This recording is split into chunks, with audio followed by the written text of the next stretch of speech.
বুঝলাম না এটা কে এত জয়েন্ট রিকোয়েস্ট কেন দেয়? আরে বন্ধু আমি ইয়ামিন, আমার গোল্ডেন হিপহপের আইডিটা আমার জিএফএ মাইরা দিছে। কি বলস? কিন্তু তোর আইডি তো অনলাইনে। ওরে অ্যাড দিছি, দেখি আসে নাকি। দেখ দেখ বন্ধু ওই আসছে। বুঝছি, আপনি ওর আইডিটা কেমনে হ্যাক করলেন? আমি তো জানতাম আপনি ওরে অনেক ভালোবাসেন। আরে রাখেন তো ভাইয়া ভালোবাসা, আমি তো ওর আইডিতে কালেকশন ভার্সেসের কিং হয়ে যাব।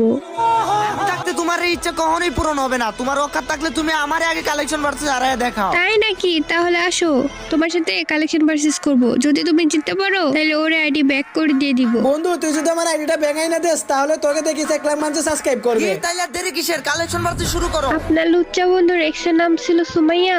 এই দেখেন বান্ডিল বুইয়া। লোল, এই বুইয়া বান্ডিল তো আমার কাছেও আছে।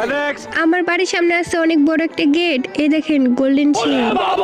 আমি যেইখানেই যাই না কেন আমার সব সময় খালি হয় লেট। তো আমি বের করে রাখছি আপনার গোল্ডেন শেডের ডেট। ওরে বাপরে, আপনার কাছে এটাও আছে? না না, আপনার সাথে তো কালেকশন ভার্সেসে পারা যাবে না। বন্ধুর আইডি আপনার বন্ধুরে ব্যাক করতেছি এখনই।